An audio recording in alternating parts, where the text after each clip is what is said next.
welcome ladies and gentlemen. You're watching 6 Stories at 6 with me, Tanisha Awasthi. Tonight, ladies and gentlemen, the big focus is going to be on the escalating Pakistan-Afghanistan war. Story number 1. Republic brings you the exclusive ground report from the heart of war zone. We are the only Indian network reporting from the war zone area from Afghanistan, tracking every development from the front lines. As the battle intensifies, story number 2, ladies and gentlemen, captures the narrative war that is erupted between the two nations, each blaming each other for the bloodshed. Story number 3 takes us to the Middle East, where regional powers are now stepping in, calling for calm and restraint, even as story number 4 sees Iran breaking its silence, demanding an immediate and hostilities. Back home, story number 5 shifts to what's happening in the state of West Bengal, where Chief Minister Mamata Banerjee has sparked complete outrage yet again for questioning the integrity of a gang rape survivor, blaming her instead of acting against the crime. And finally, story number 6 comes from Karnataka's power corridors, where speculation of a major cabinet reshuffle and a possible chief ministerial change in November is gaining momentum. I am Tanisha Awasthi, and these are your 6 stories at 6. Let's get started. All right, starting with story number 1 that we are focusing here on Republic. There have been clashes between Afghanistan and Pakistan forces along the shared border. Now, Afghanistan's Taliban forces launched armed reprisals against Pakistan soldiers, accusing Islamabad of carrying out an airstrike on its soil. The situation is tense, with both sides exchanging fire and suffering casualties. The Afghan foreign minister has expressed a desire for good relation with Pakistan, while also warning of an alternative measure if Pakistan does not engage in dialogue. And amidst all of this, Republic is the only Indian network reporting live from Afghanistan. Watch this exclusive ground report.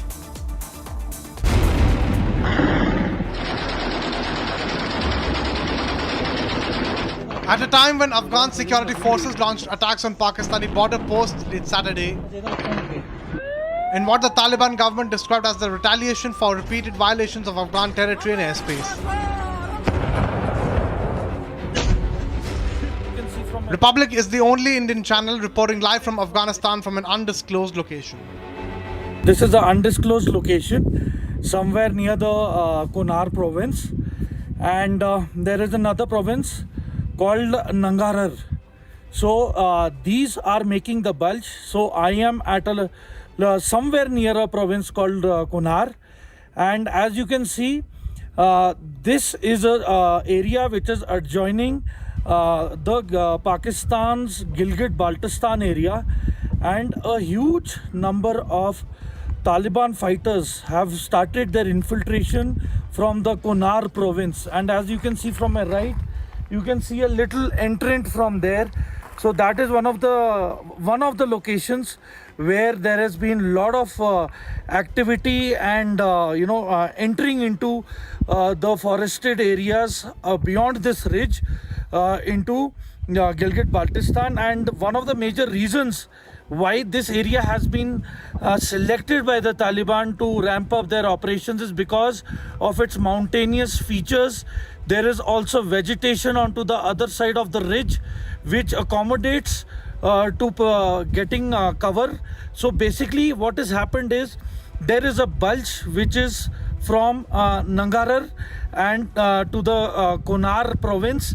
So this bulge is actually giving the advantage to Taliban for attacking the Pakistani posts, and they are at a vantage point, so they have advantage for infiltration and spreading their resources and attack in the Kunar province. So if we tactically see, the Kunar province is adjoining POK, that is Pakistan occupied Kashmir, and with the unrest which has been taking place in Gilgit-Baltistan, so it is imperative that there can be some connection between the freedom fighters in Gilgit-Baltistan and the Taliban fighters. So it is a matter of great concern that if this conflict increases, it is going to cause a lot of ramifications, a lot of geopolitical issues. And one of the main issues that the Taliban has been facing is most of their posts are made up of shelters. So these shelters are basically fiber reinforced plastic and metal sheets. So most of them have been destroyed by the Pakistan forces, and whereas the Pakistan posts are concerned, they are fortified, they are cemented, but they are isolated. That is the advantage that the Taliban is taking and doing the infiltration surrounding these posts. And since last 3 days, they have inflicted a lot of casualties and have destroyed large part of these posts, which are now rendered unserviceable and cannot be guarded or occupied by the Pakistan forces. So this is the situation which is unfolding in the northwest border of the Taliban and the Pakistan forces, which has been taking place. Yes, the Taliban is on the back foot at few locations, at Helmand and few more provinces, where Pakistanis are using night vision thermal enabled drones for attacking Taliban, who are trying to tactically place their positions to counter and to surround the hostile Pakistan forces.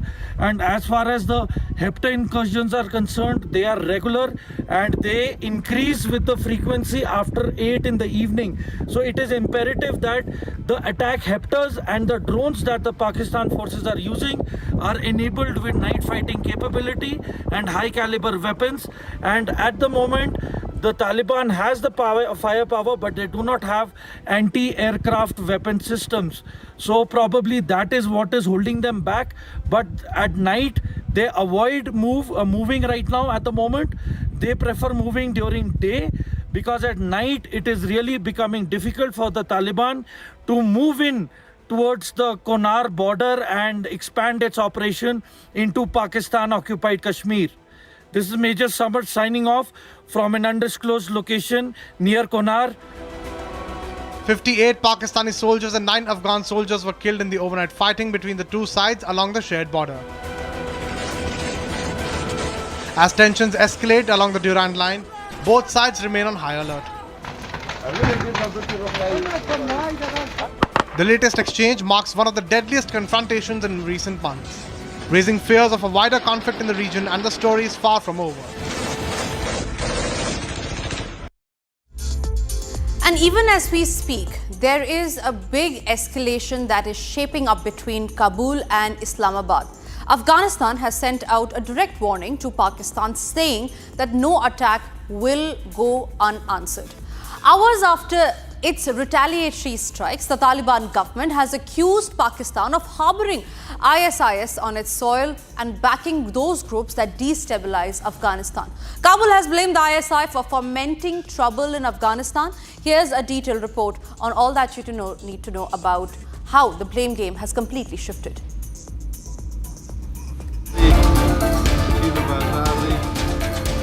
Hours after Kabul's retaliatory strikes, the Afghanistan government has issued a stern warning to Pakistan, making it amply clear that any provocation will be met with force.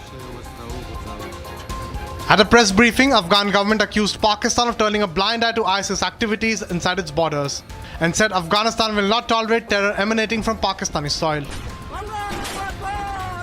In a direct attack on Islamabad's deep state, the Taliban administration blamed Pakistan's ISI for fomenting unrest inside Afghanistan, alleging that a faction within the Pakistani army cannot tolerate peace in the region.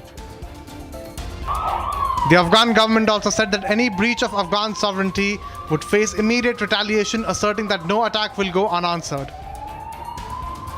Pakistan में कुछ खास हलके हैं जो हालात को ख़राब करने की कोशिश कर रहा है, तो अफ़गानिस्तान अपना सरहदों का, अपना फ़ज़ा का हक़ महफूज रखे और जैसा कुछ खिलाफ वर्जियाँ हुआ है उसके फ़ौरन जवाब भी दिया। और फिर रात जो इंतकामी ऑपरेशन हुआ तो उसमें हमारा जो हदफ और मतलूब था वो हासिल हुआ। फिर हमारे दोस्त ममालिक जैसा कतर और सऊदी अरबिस्तान उन्होंने ख्वास्ता, उन्होंने तलब किया कि अभी जंग रुकना चाहिए, तो हमारे तरफ से जंग रुका हुआ। It added that at least 58 Pakistani soldiers have been killed and 30 others are injured in overnight cross-border operations by Afghan forces. The strike that it calls a legitimate defensive response. The situation on the Durand line remains tense, and with the latest posture from Kabul, Pakistan should be ready to face music for any misadventure it plans.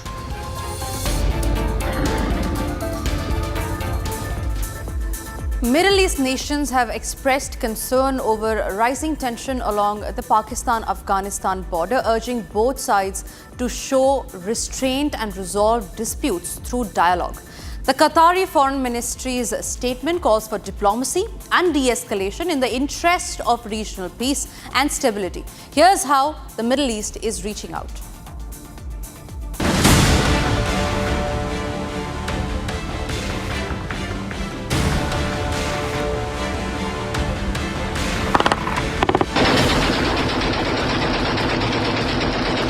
The Afghan forces' multi-front operation has delivered a crushing blow to the Pakistan military, resulting in mass casualties of the Pakistani soldiers, military establishment, infrastructure, outposts and weapons.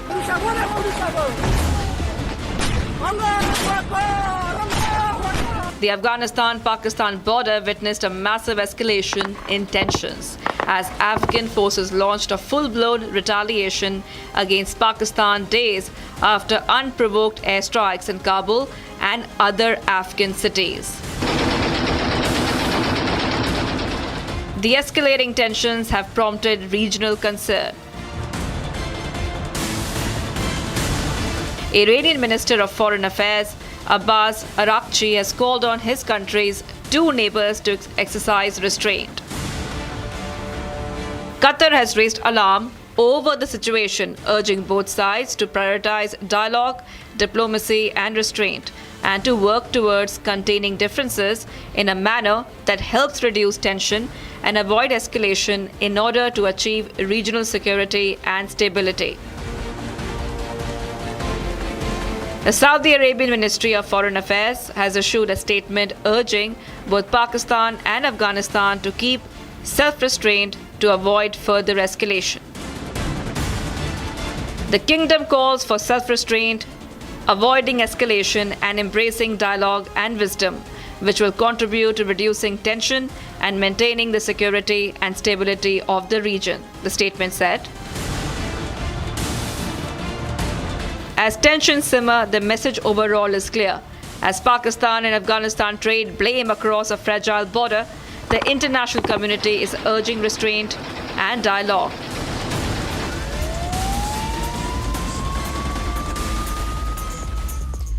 And as clashes between Afghanistan and Pakistan erupt on the border between the countries, following Afghanistan's retaliation to Pakistan's strikes, neighboring country Iran has now called for an immediate cessation of all hostilities, offering to help ease the tension between the two countries. Tehran has reiterated its stance on creating an environment of peace in the region through dialogue. Let's have a look.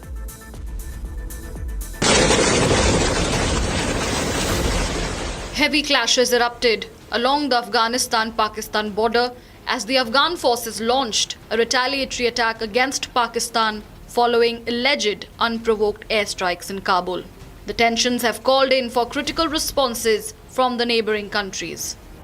Iran has expressed its readiness to help ease tensions between Pakistan and Afghanistan. Iran's foreign ministry has called for restraint and the immediate start of dialogue between both the nations. This with the goal of de-escalating tensions and resolving disputes through diplomacy. Expressing concern over recent developments between the two countries, Iranian Foreign Ministry underlined the need for mutual respect for the territorial integrity of both neighbors.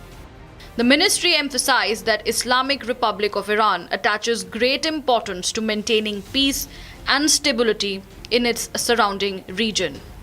Iran also said that it stands ready to offer any assistance that could help reduce tensions between the two neighbors. The incident has pushed the long-standing tensions between the two neighbors to an unprecedented level, prompting strong reactions from Afghan political leaders and security institutions. As per the latest, several Pakistani soldiers have been killed in the retaliation by Kabul. Hitting back after Pakistan's recent airstrikes in Kabul, Afghan forces targeted Pakistani posts in several provinces. Afghanistan's defense ministry also announced end of retaliation in the Pakistan-Afghan border conflict. But the ministry warned that any escalation would have consequences for the Pakistani military. In the recent months, TTP militants have escalated their attacks on Pakistani security forces, particularly in the mountainous regions along the Afghanistan border. Islamabad has accused the Afghan Taliban government of failing to expel militants who use Afghan soil to stage cross-border attacks, an allegation that Kabul denies. And back home, let's tell you what's happening in the state of West Bengal. There's outrage in Bengal tonight. Chief Minister Mamata Banerjee has shocked the nation with her insensitive and tone-deaf remark on the Durgapur gang rape. Instead of showing empathy to a 23-year-old survivor, what Mamata Banerjee is doing is blaming the victim, questioning why she was out at night and even dragging other states to deflect the blame. Is this leadership or blatant victim shaming? A young woman is battling trauma. Her family fears for her safety and Bengal's chief minister is busy making excuses. This political callousness at its worst. Here's the story.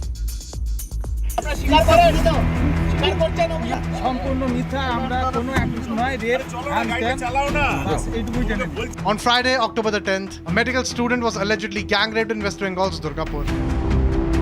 The 23-year-old medical student from Jaleswar in Odisha is a second-year MBBS student at a private medical college in Durgapur. On Friday night, she was out with a friend when some men approached them. They forcibly took the woman to a secluded area and raped her. 3 persons arrested and they have been forwarded to court today and further investigation is on. Everything is going according to all the protocol. All investigation is taking place. One of the 3 accused who have been arrested so far by the police is the victim's classmate. The father of the MBBS student from Odisha who was gang raped in West Bengal's Durgapur has said he will be taking his daughter back to Odisha and that he is concerned about her safety in Bengal. बेटी थोड़ा develop है और पीछे में pen भी हो रहा है, देख के आया अभी चल तो नहीं पा रहा है, बेड में है।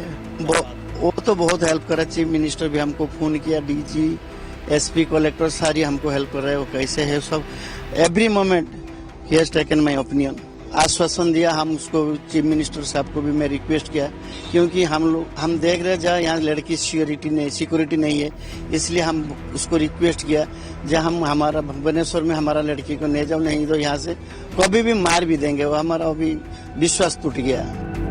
However, Chief Minister Mamata Banerjee, when asked about the alleged gang rape of the MBBS student, called for the Odisha government to take action on the matter and went ahead to shame the victim.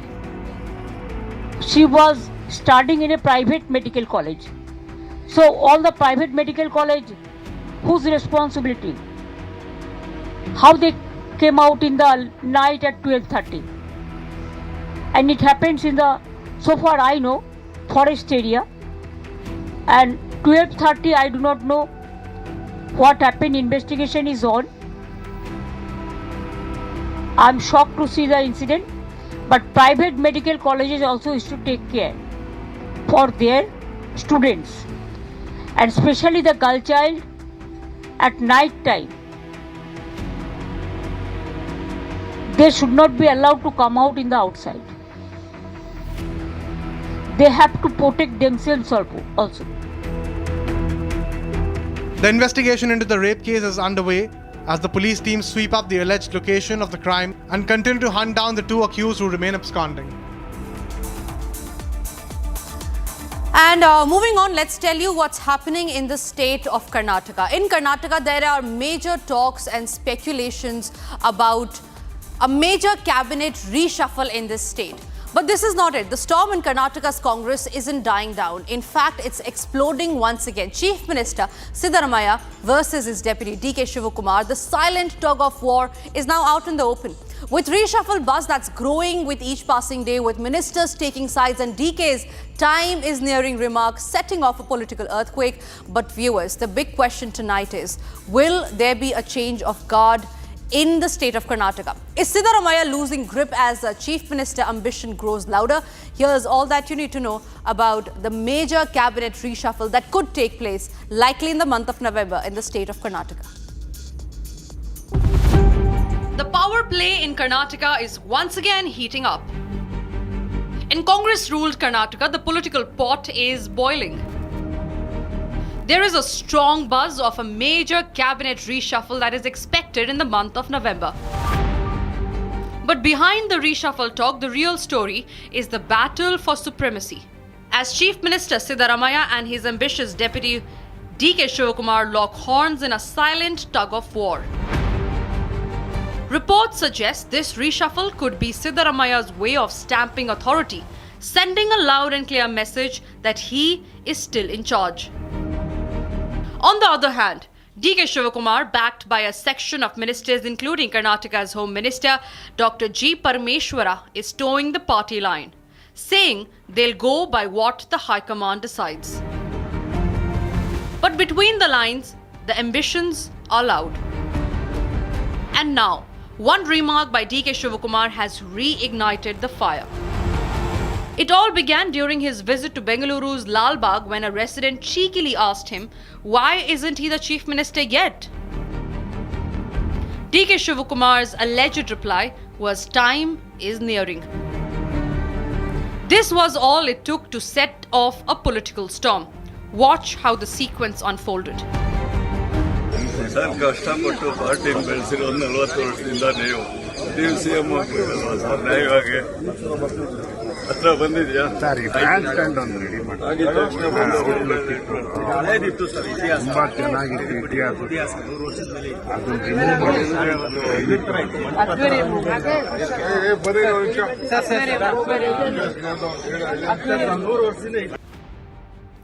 Soon after, DK Shivakumar tried to douse the flames, warning the media not to twist his words, insisting he is not in a hurry to take over.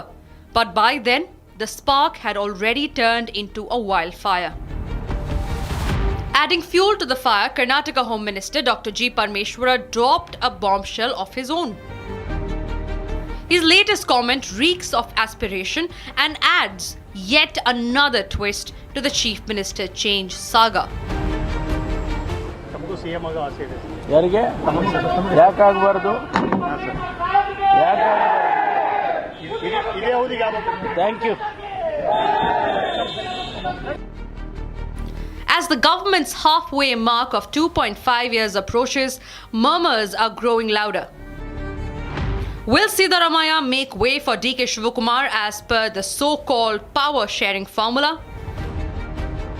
Even as DK plays it cool, saying he knows nothing about any reshuffle, the Chief Minister has called a dinner meet with cabinet colleagues tomorrow, setting off fresh speculation of something big that is brewing.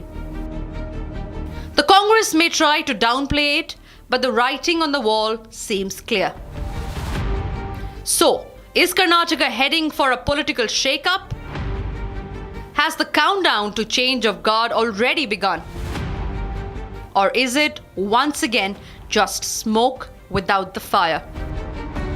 In Karnataka, the suspense continues, but the storm within the Congress is only growing louder. And before we end this edition, ladies and gentlemen, there is some extremely important breaking news that we have to get to you. And this is on the Bihar elections. And finally, the BJP has ironed out the flaws. It has put out the seat-sharing pact that is now complete. And we have the full list here. The BJP and the JDU is going to contest on 101 seats each.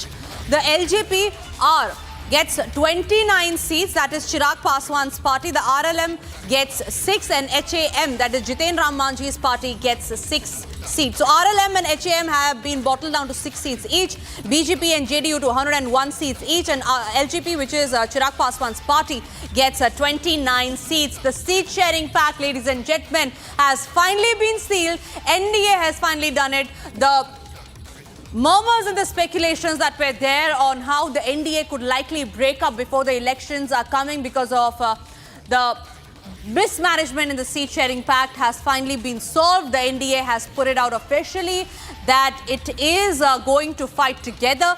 The seat sharing pact has now finally been put out. The BJP has confirmed that news. The first phase of election, ladies and gentlemen, is the 6th of November. The second phase is on 11th, and 14th of November it's going to be result day with Ornab, where we are finally going to get to know if Nitish Kumar is going to continue as the Chief Minister of Bihar, or will there be a change in guard as far as the Bihar elections are concerned. A very interesting election that we are going to see in the month of November. It's going to be a power pack show. The India Alliance, however, is not clear on who is going to be the Chief Minister face, but very likely as talks are going on, as Republic is getting the biggest political scoop from the state of Bihar, that Nitish Kumar will stay as the Chief Minister if NDA wins Bihar.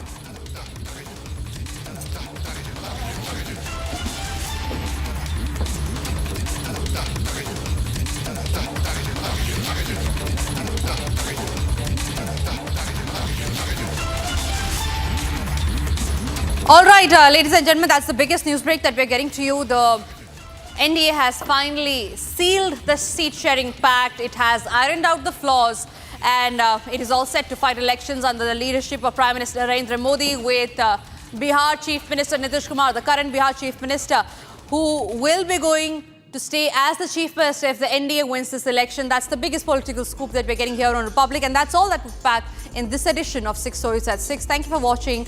We'll see you next week on Monday, 6 p.m, same time, same show. Thank you very much.